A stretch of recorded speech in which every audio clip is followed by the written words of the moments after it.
One of the skills that is absolutely and utterly, totally, incredibly required in order to be a computer repair technician or do any kind of computer repair is the ability to install a Windows operating system.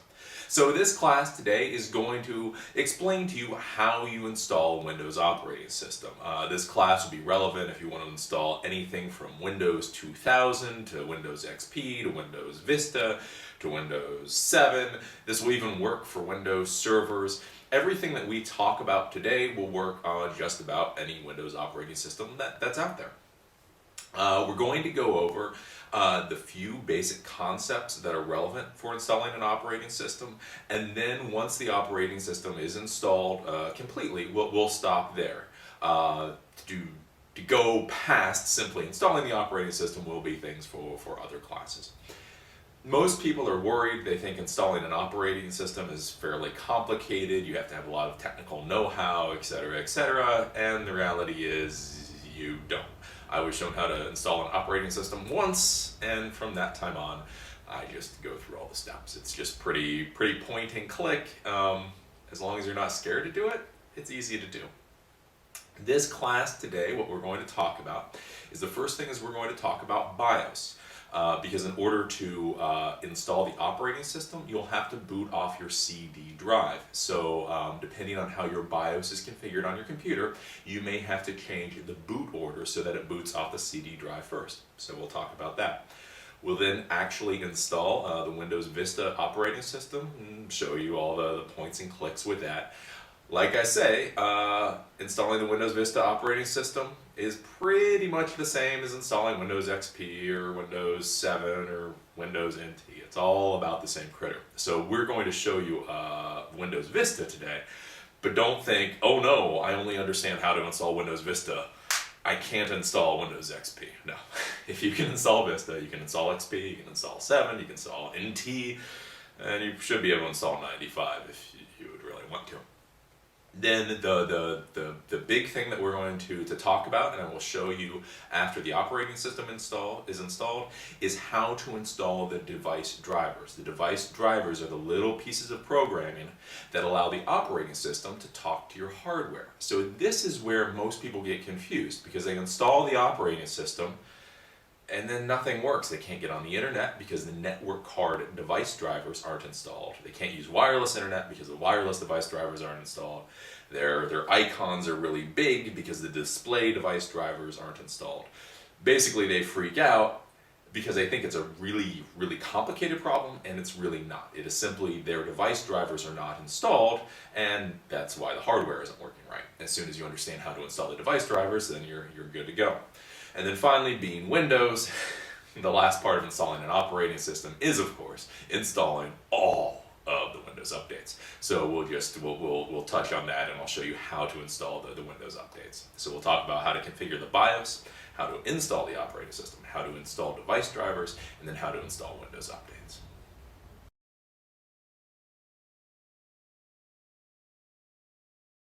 Now, of course, we have to do the obligatory warnings. The first thing, before you go to install your operating system, if this is a reinstall the operating system, make sure all your data is off the computer. We will have a wipe and reload class, a class on what to do if your computer dies, you need to get data off of it to reinstall the operating system. This is not that class. This class is about a completely clean computer that you're installing the operating system on for the first time. So if your computer has crashed and died, when you go through this process that we're about to go through, this process is going to wipe all the data off your drive. I repeat, when we go through this process, if you have any pictures, if you have any videos, if you have, I don't know, pictures of your best friend's dog's wife, or I don't know. They are all going to be gone after this process. This process that we're about to go through is going to delete everything on your hard drive. It is going to be gone. It's not going to be recoverable. Anything on your hard drive will be gone. Emails will be gone. Documents will be gone. Pictures will be gone. Videos will be gone. Everything will be gone. So, if you have a computer that has data on it that you care about, that simply crashed for some reason, a virus took it out or whatnot, get that data off before you do this class. This class is going to wipe all of your data off your computer. Now the second thing, and this is what we ran into a lot being a computer repair shop, is make sure you have the correct disks. Or if you're a consultant, make sure your client gives you the correct disks. And don't start doing anything until they give you the correct disks. Because let me show you what happens in the real world. Now everybody nowadays has 5 or 6 computers in their house, or maybe 2 or 3. They have that many computers and they have that many disks. The disk is tied to what's called the COA, the Certificate of Authenticity. That's a little sticker on the bottom of your computer. That sticker looks like this. And then it has this whole little series of numbers here. These numbers have to correspond to the operating system disk that the person gives you. So if their certificate of authenticity says that they have Windows Vista Basic, you cannot take a Windows Vista Premium and install it on that computer. If that COA says Windows XP Home Edition, you cannot install Windows XP Professional on the computer. Now here's the thing.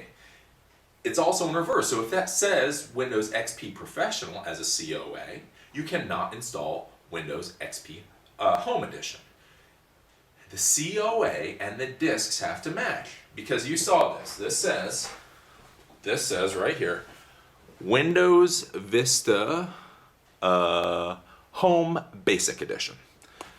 So what would happen at my computer repair shop is that is what's on the bottom of their computer. This is the only thing I can install on this computer. The client would then throw this disk on the counter and say, there's your disk. Of course, we wouldn't think anything about it because we were confused. We'd wipe the system, and then we'd find out they gave us a Windows XP disk versus a Windows Vista disk. And then all kinds of hilarity would ensue. You have to have the right disk for that COA. Like I said, this is Windows XP Home Edition. The sticker on the bottom of the computer should say Windows XP Home Edition. And this is the code that you then type in during the installation process. If they give you Windows XP and they have Windows Vista on their computer, you're out of luck.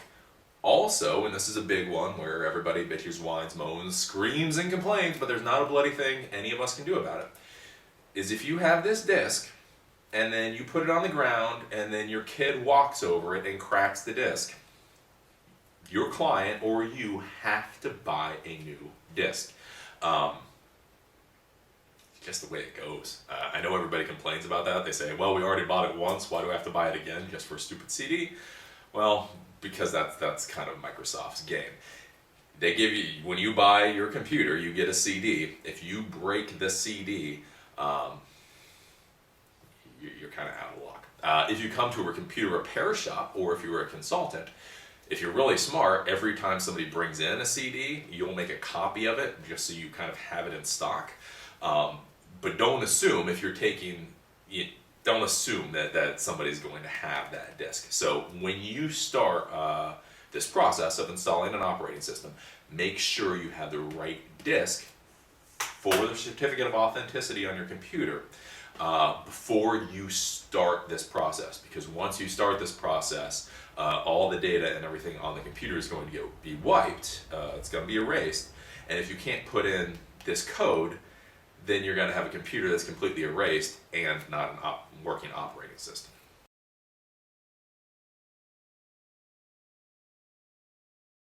Okay, so today we're going to be using this little Dell laptop right here to show you how to install the operating system. Like I say, the first step to installing the operating system is to make sure that the BIOS is configured correctly. In case you forget what the BIOS is the lowest level operating system on your computer.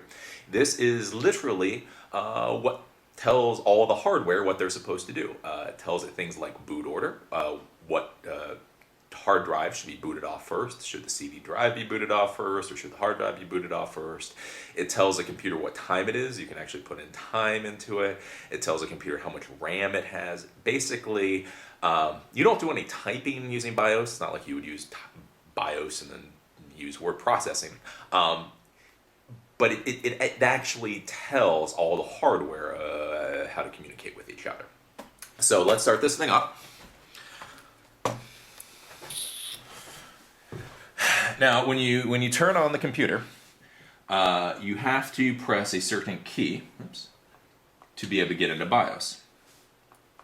So with this computer,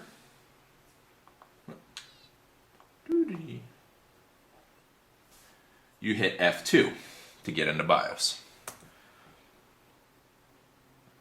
See, it says F2 setup, so you make sure you hit F2 for setup. And the setup is BIOS. So whatever it says to get into setup or get into BIOS, that's what you push. If you don't know what to push, sometimes computers, especially like Sony computers, are so fast in this process, you can't figure out what button you should push. Like I say, sometimes I just use my entire hand and run it across the keyboard as the computer boots up. Sometimes you have to do that 4 or 5 times, but sometimes it's the only way to get into BIOS. All computers have BIOS. They just may be so quick on telling you how to get into it that you can't follow what they're saying. Because sometimes you press delete to get into BIOS, sometimes you press F2, sometimes you press F12. There's a lot of different buttons you might push. So here's BIOS.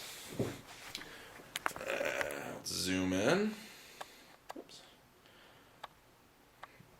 Okay, so this is basically just the system right now. Now we're going to go down here. In this particular BIOS, your hard drive information is stored in something called device info. Your hard drive information may be put in a lot of different places, but one of the things that you're going to want to make sure is that your computer actually detects both your CD or DVD drive and your hard drive. If you're installing this computer brand new, it is quite possible that you did not connect your hard drive properly, and therefore when you go to install the operating system won't be able to install to it because the computer does not detect it. So if this is a brand new computer, when you come into BIOS, make sure that it actually detects both your hard drive and your CD drive or your optical drive. If it does not detect one of those, then you've got a computer hardware repair problem. You can go to the computer hardware repair class for that. But so just make sure those two are detected. And then if you come down, you'll see boot sequence.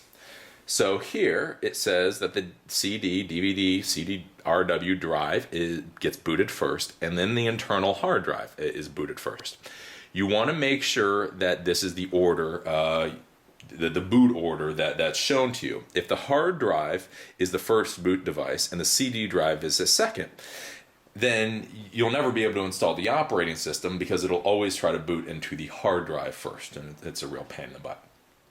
So this computer seems to be configured properly. So that's the BIOS. Here you just press escape and exit, and that's all you have to do.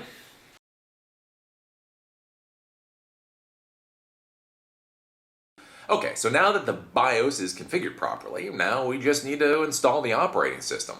So we've got the laptop right here, and we've got the disk that we're installing the operating system from. So now, all we do, make sure it's open, we turn on the computer, and then open the CD drive. Might take a second. There we go. And then we very quickly put the CD into the drive and close it. Oops. And that wasn't actually fast enough. So let's reboot the computer.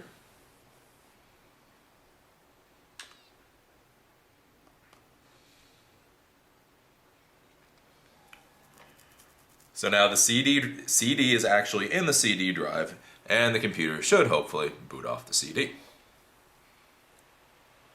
You can hear it whizzing up. And then it says press any button, so make sure you press any button. I have a horrible time forgetting to press the buttons. So now, we are now in the Windows installation process.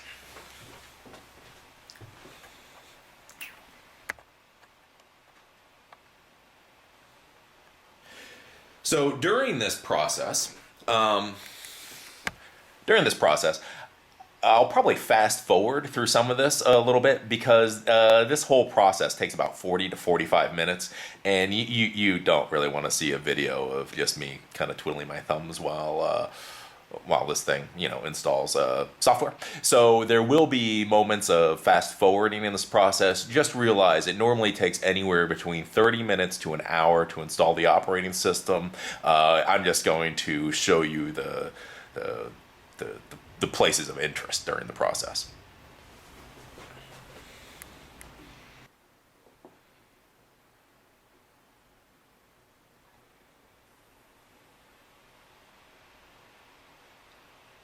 Okay, so here it asks you what language you want, time and currency format, so English United States, and keyboard or input method, and you just click next.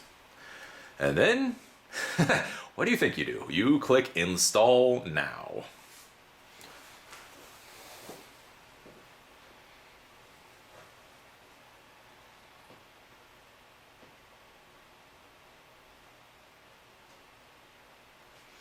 Of course, it gives you a license that you have to accept that everybody is supposed to read, but nobody does. So just check, yes, I did not read this. Next.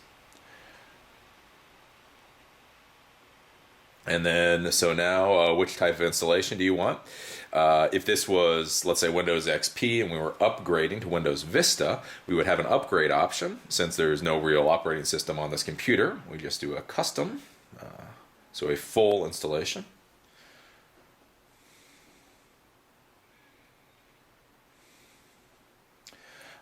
It asks which hard drive we want to install on, so we just do the primary. Next. Oops. Formatting. Okay, so we just do drive options. What we'll do is we'll delete both these hard drives since they're causing a problem.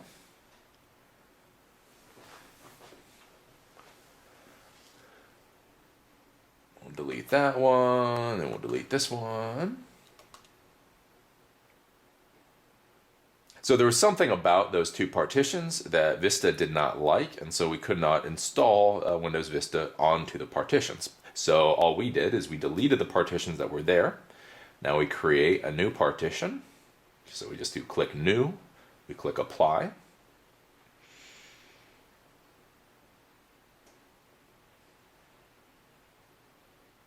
And now we have a new partition that we can use. Now we can click Next. And so now it's going to install the Windows Vista operating system onto that new partition. Now, when we deleted those partitions, like I'm saying, in this process, that just deleted all the information that was sitting on the hard drive. So if I had any documents on there, if I had any videos, if I had anything at all, it is now gone, irrecoverable. Yeah, gone.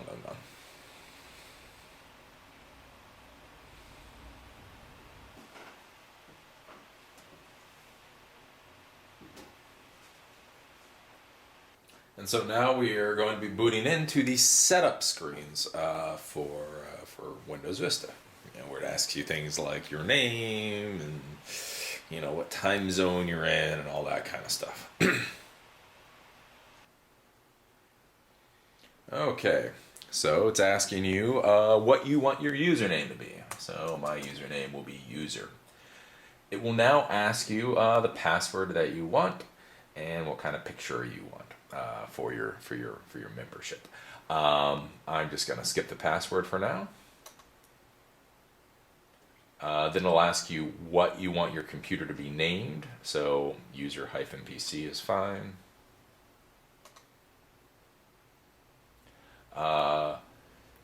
This is for automatic updates. We'll just use the recommended settings. This now asks you what time zone you're in. So we're Eastern time zone.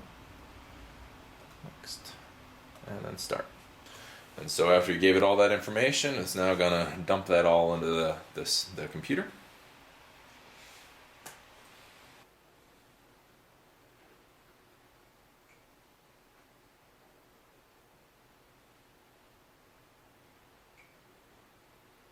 And so now we are booted into Windows Vista. So as of this point, the operating system is completely installed. So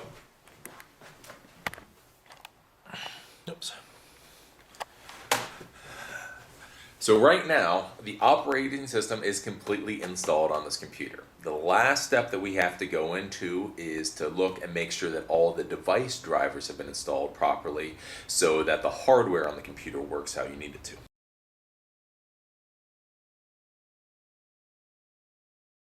Okay, so now we need to talk about installing the device drivers.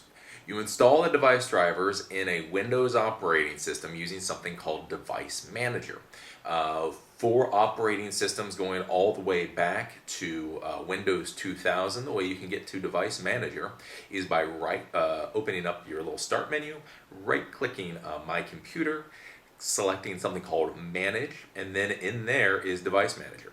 If you're working with other operating systems, remember, all Windows operating systems use the program called Device Manager in order to deal with hardware, to deal with the device drivers. If you can't figure out how to get to Device Manager, just do a little Google search and they'll be able to tell you. They've used Device Manager all the way since Windows 95, and they'll probably use it forever. So there's 3 or 4 different ways to get to it. The easiest way, and the way that's the same all the way from Windows 2000 to Windows Server 2008, is to do Start menu, right-click My Computer, and then go to Manage. We'll show you that here.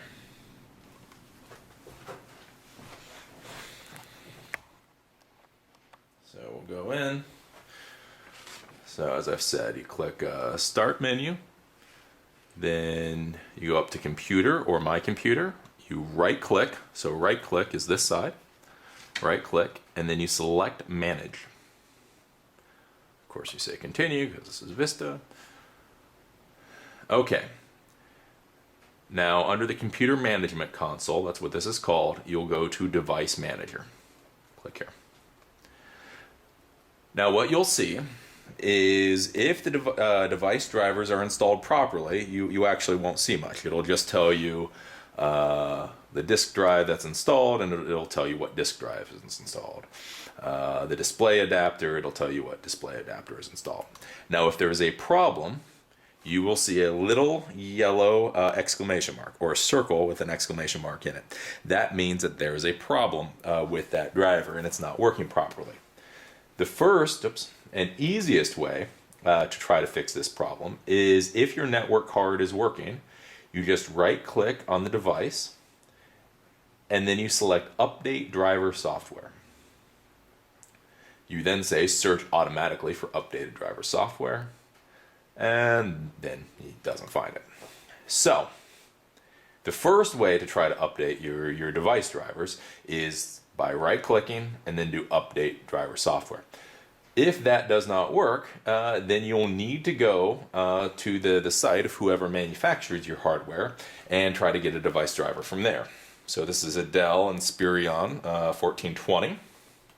So we'll have to go to Dell now. So we go to Internet Explorer.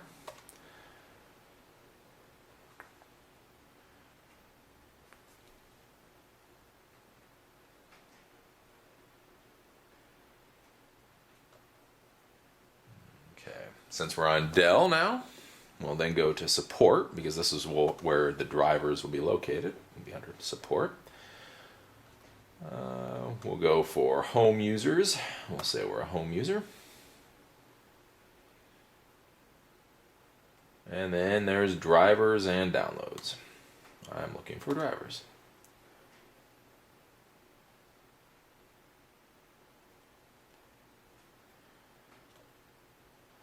So we'll go select, how do you want to find the drivers you need? We'll go select model. We will say it's a laptop. We'll say it's an Inspiron laptop. We will say it's a 1420. Confirm.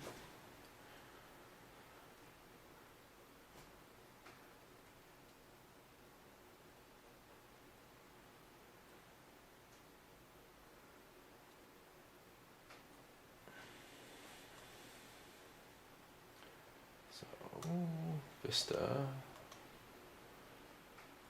so applications, and then here's all the drivers for this computer. So we'll go here. Now it says other devices, so we're going to actually have to try to figure out what these other devices might be.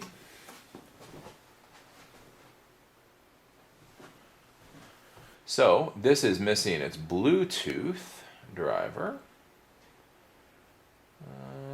Vodafone driver, singular.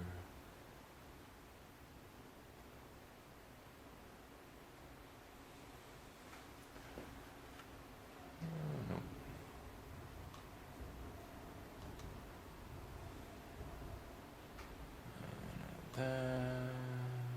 Let's see, network.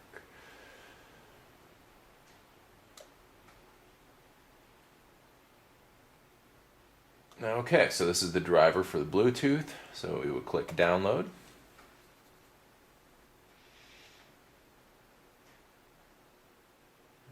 Download. It'll ask you where you want to save it, so we'll just click save.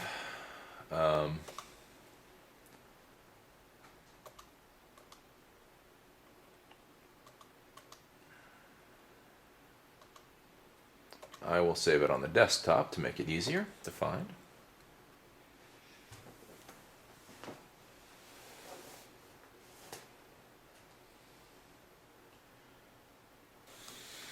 So I showed you how to install the device drivers if you just do the automatic update. I just showed you can download an executable file from the manufacturer of whoever made the hardware that made your computer. Then you can also, if you right-click on the problem device and do update driver, you can do browse my computer for driver software manually. And then from here, you can tell the computer where the drivers are located. So we'll say those drivers are located in the place where that Dell program put them. So Dell.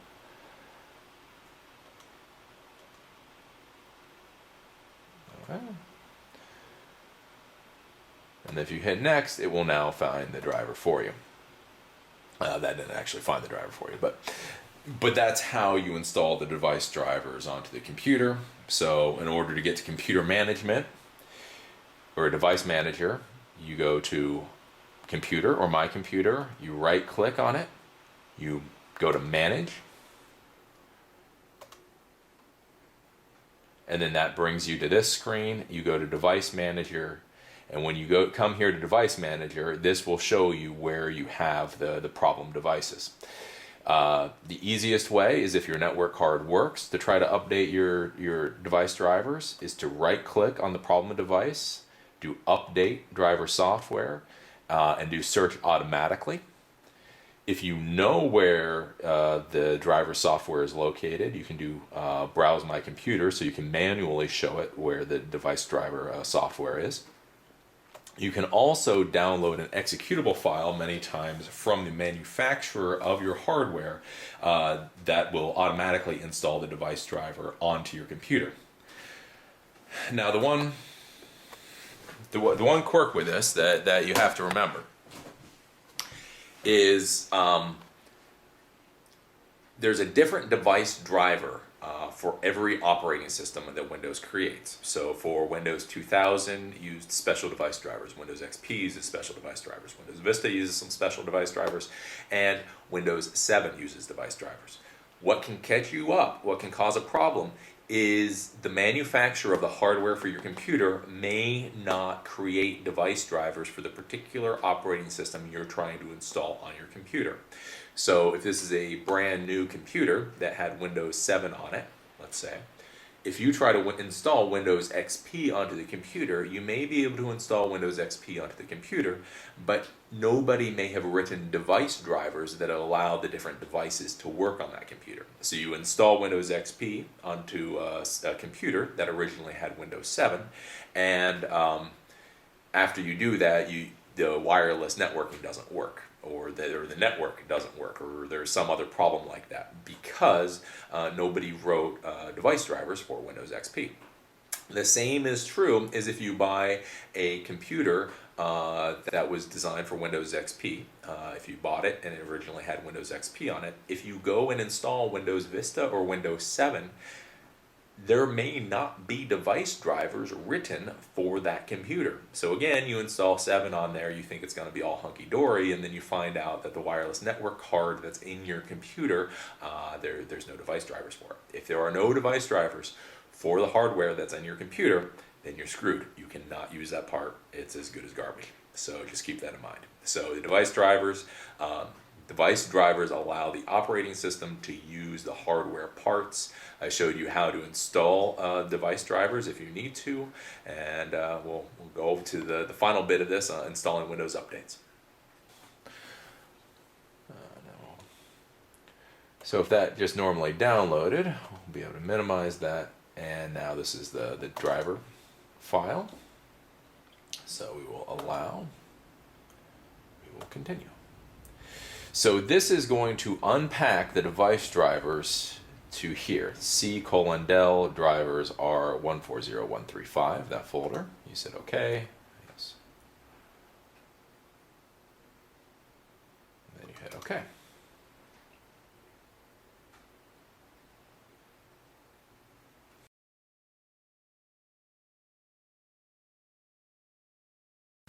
Okay, so you've done a pretty good job now. You've installed your operating system onto your hardware. You've updated the device drivers to make sure that your operating system can talk to the hardware.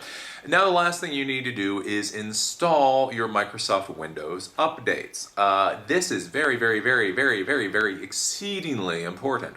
Remember, when Microsoft sells you an operating system, it's as if the Ford Motor Company sold you a car and didn't give you the passenger seat. They said, hey, we'll give you the car today, but we'll ship you the passenger seat in 3 months, let's say. And oh, and you don't get the fuel tank today either. We'll ship that to you in about 6 months. And I know we said we were going to give you anti-lock brakes, and we will. In a year, we're going to ship those anti-lock brakes to you after you buy the car today. So when you buy a Microsoft operating system, you're not really buying a completed product.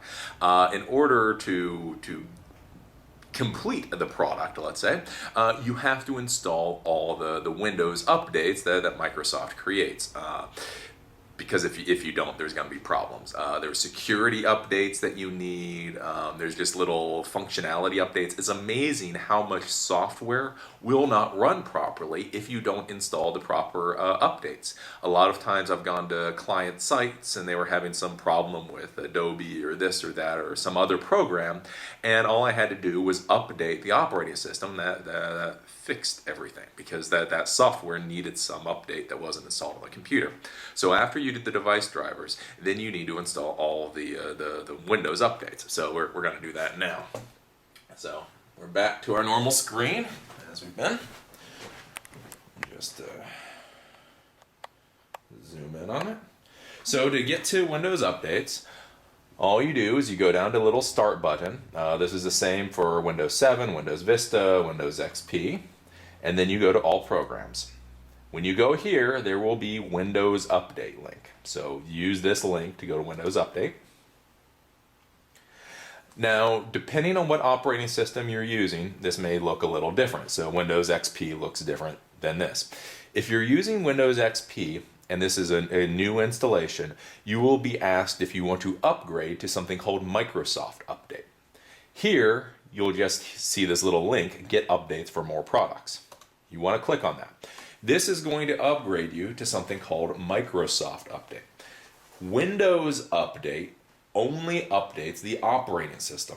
That's it. It doesn't update Office, it doesn't update MapPoint, it doesn't update, I don't know, any other Microsoft product you have on your computer. Microsoft Update updates everything. So when you use Microsoft Update, you'll update Windows, you'll update Office, you'll update all of Microsoft products. Now, you may ask why this isn't the default. Why do you just not update everything at once? I don't know. So, all I can tell you is that you need to upgrade and get Microsoft Update. So you click on the little agree button and then you install it. And then you continue. And now it's checking for updates. Then you're going to install new update software, and you're going to go continue. We'll just go through this one little thing first.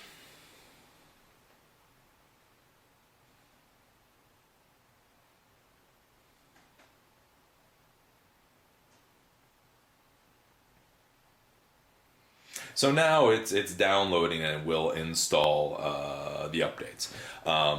This, for a brand new computer system, will take hours. So it'll take you 30 minutes to an hour to install the operating system, and then it'll take you, I don't know, anywhere between 2 to 6 hours to install all the updates.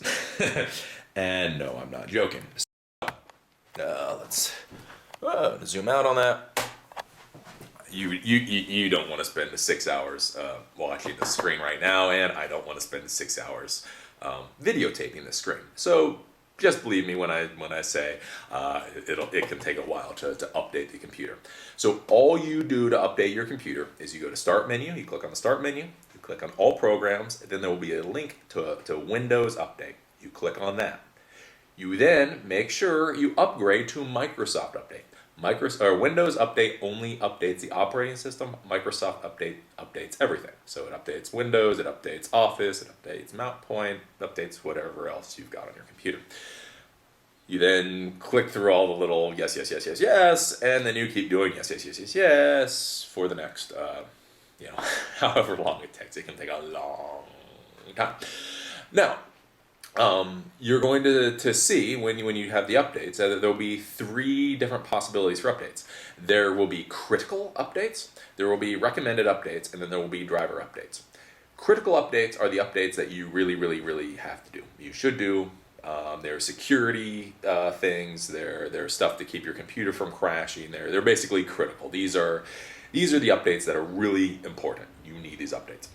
Recommended updates are all the other stuff, like when Microsoft Movie Maker has an update, they'll put that in recommended updates. When they come out with like a Microsoft Silverlight, something that you don't need but Microsoft would like you to install, they'll put that under recommended updates. So it's kind of up to you whether you do the recommended updates. They're not critical. Critical updates you need to do. Recommended updates, whatever. The last type of updates will be device driver updates. I will tell you this as a professional. Never do the device driver updates from Windows or Microsoft Update. I don't know what they do to those poor little drivers. Almost every time I've updated drivers using Microsoft Update for drivers, it's just done something stupid to the computer. I mean, just horribly bad. So if you need to update your device drivers, go to the hardware manufacturer's website and get the new device drivers from the hardware manufacturer. Do not use Windows Update for device drivers. Like I say, I don't know what they do to those poor little drivers, but when they come down, they just ain't all there. So yeah, that's updating your system. Make sure you do this after you install the computer. I know it's going to take a little while, but you're going to be happier if you do. If you don't install these updates, you're open to many more viruses. You're open to many more problems using your computer. The couple of hours it'll take to install these updates are well worth it.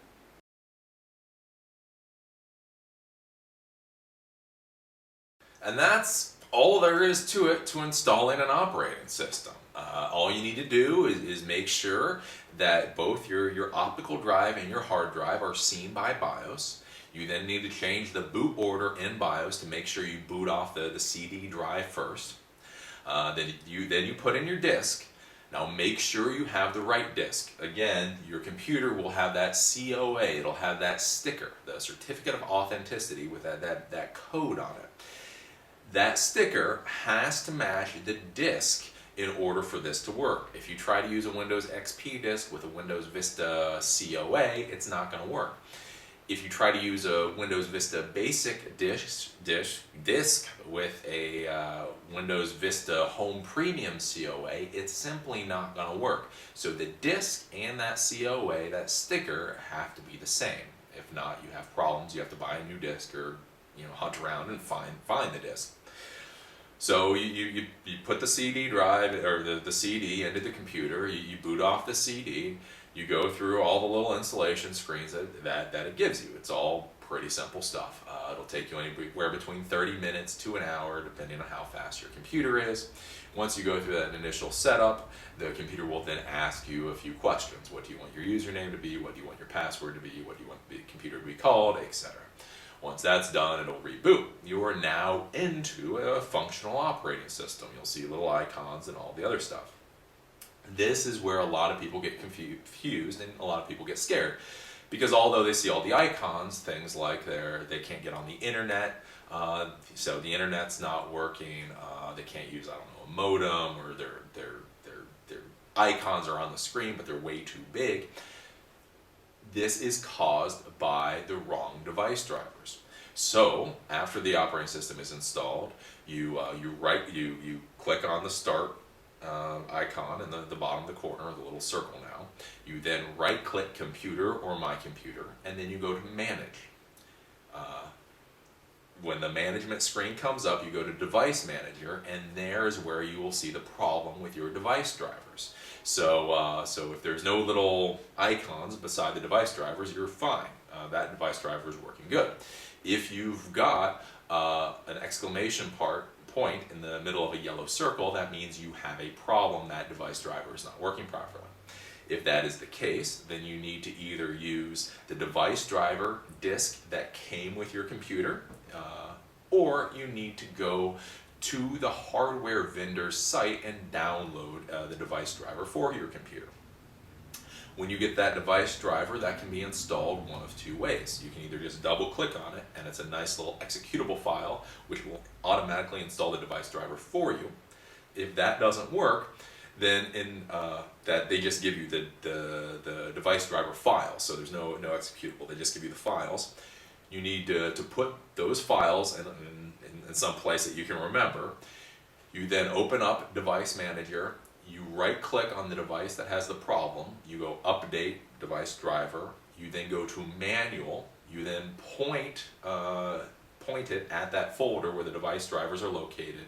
It will then look at the device drivers and it will install them, and everything should be good at that point. And that's how you install the device drivers. Once all of that's done, you then reboot the computer probably, and then you will install your updates. Again, you go to the Start button or the circle button, you go to All Programs, and then you go to Windows Update. Now make sure when you go to Windows Update that you then install Microsoft Update. Windows Update only installs the updates the operating system. Microsoft Update updates everything. So you install Microsoft Update, and then you start downloading all the updates. Again, critical updates are the really important ones. These are the ones you need, you gotta have. Then there's recommended updates. That's up to you. If you've got the time and energy, I would say install them, because God knows what might actually need those. So you're better off installing the recommended updates, but you don't have to. And then finally are the device driver updates. Never install the device driver updates off of Windows or Microsoft Update. Like I say, I don't know what they do to those poor little drivers, but they just don't come out the same. And they do horrible things to your computer. I've seen this again and again and again and again and again and again. With somebody who's worked on thousands of computers, I've seen this go horribly. So do install the critical updates. You probably should install the recommended updates. Never install the device driver updates. And that's all there is to installing an operating system. Installing an operating system, if you go to Geek Squad or your local computer shop, they'll charge you anywhere between $99 to $199 to do this. And it's pretty simple. I mean, you can, if it's a laptop computer, you can do this while you're, you're eating nachos, watching some TV. Remember, this is installing the operating system. So the thought process behind this particular class is that you have a brand new computer, or you have a computer with that does not have any information at all that you care about.